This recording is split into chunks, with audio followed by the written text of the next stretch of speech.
Hey everybody, welcome back to Video Game SO. Today I got a very fun and very exciting episode for you guys today because earlier this week, Panic Park, the Namco System 23 game, started working in a special build of MAME. If you're not aware of what Panic Park or the Namco System 23 are, I'll definitely get that into the video, but otherwise it's awesome to get another very complex 3D piece of hardware from the 90s working in MAME, because the Namco System 23 was quite powerful, kind of going up against the Sega Model 3 of its era, and it is basically a black box as far as the silicon is concerned. It is such a custom board set that for the longest time these games just did not work in MAME, but so far we now have one working.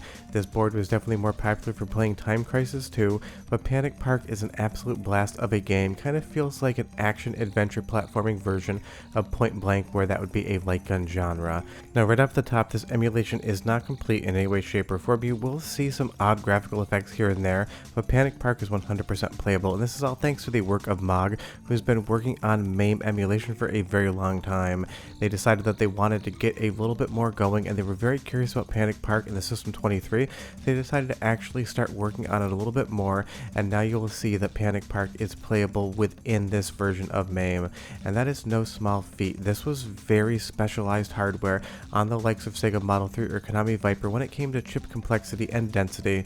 The System 23 has so many boards inside of it and so many different chips that you need to get working in conjunction to even be able to get an image out of it. The fact that it's this playable right now is nothing short of miraculous as far as a technical feat is concerned. And the best part is it's married to an extremely fun game. It's the type of thing you think you're going to sit down and play for 5 minutes, and then suddenly 35-40 minutes have gone by and you just absolutely keep coming back for one more round, the same way that Point Blank would suck you in that manner. And that is what Namco did best in this genre. They just made these fun mini games in which you wanted to see what the next game was going to be. And in Panic Park, it has an absolutely fun graphical style and a lot of charm. Now on the original arcade cabinet, this would have massive controls, but those have obviously been pivoted over to analog here, and it works totally fine. I did play this in the background, but big thanks to the cool pup from my Discord for letting me know about this and sending me over his runs for capture so I could use them in this edit. This is still the early days, of course. This has only been working for a couple days now, and obviously, again, it's not complete, but the level of which it's even working is impressive, and that's what I absolutely love about MAME and emulation in general. These are not common cabinets anymore. If you know where there is a Panic Park cabinet somewhere in North America, leave me a comment down below, because I haven't seen this probably for 15-16 years. I think I was in Lake Tahoe the last time I saw this arcade cabinet anywhere for work. So it's the type of thing for a lot of people, emulation is going to be the only way you can actually play these games again.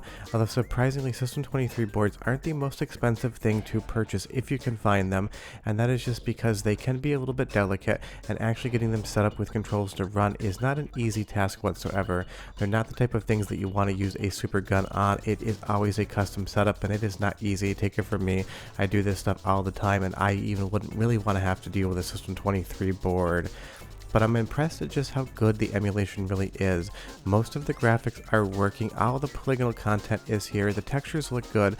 Every once in a while there are some priority issues where your playable character's model will go behind something when obviously the Z priority would be it being above that, but otherwise you can play this game from start to finish, you can enjoy it, and it's also working at a proper speed. There doesn't really seem to be any sort of slowdown, but of course that's going to come to the power of your system as well. If you don't have a very powerful PC, you might end up losing some frames here, but for the most part you should be good. And I think that's the most impressive thing. Not only is this running, but it's running at a frame rate that is 100% playable, not something that is a slideshow where I can say it's technically playable, but it wouldn't be a good experience.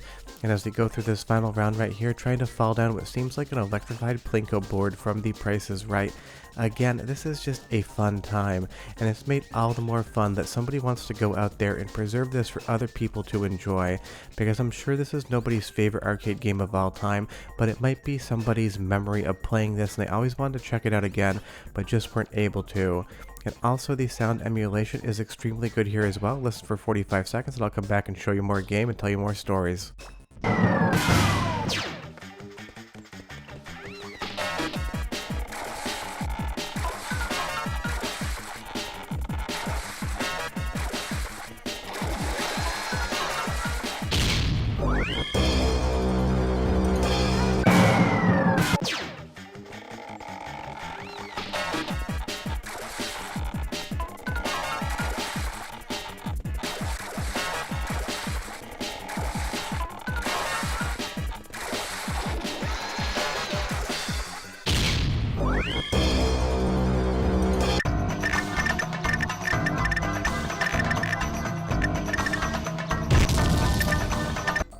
I mean, outside of a little bit of scratchiness in some of the sound effects, that seems like 98% perfect. And this is what it looks like when it boots in as well, doing all of the fun tests.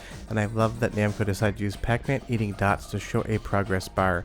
A small touch that pretty much no one would ever see outside of arcade operators, but they put it in there just for fun.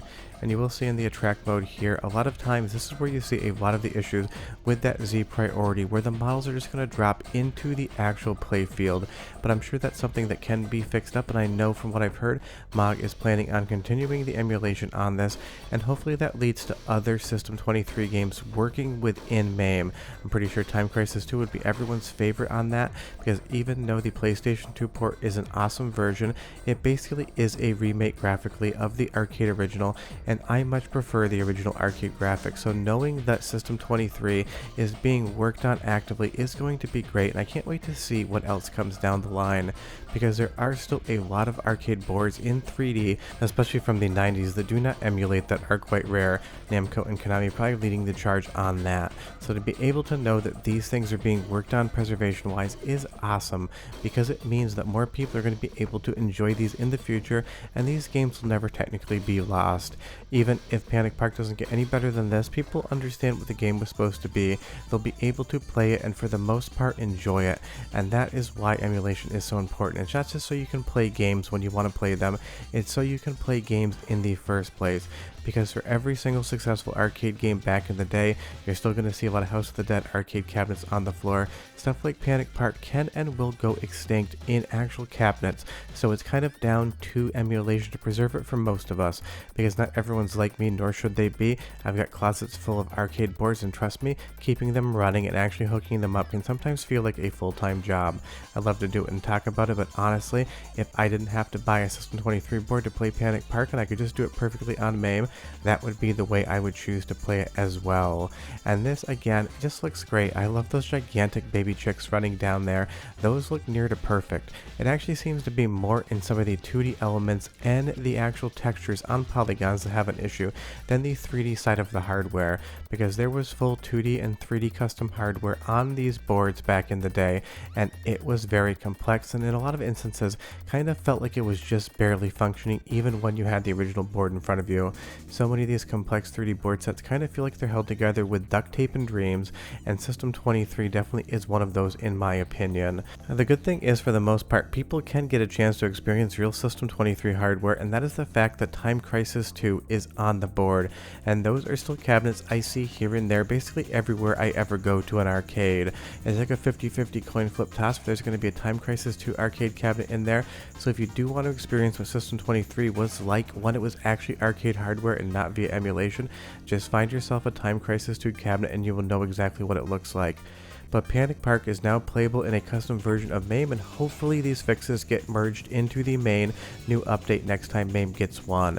I'll definitely let you know when that happens, but short of that, this has been a fun time to tell you about a new game that I never thought would work in MAME, now works in MAME. Bye bye.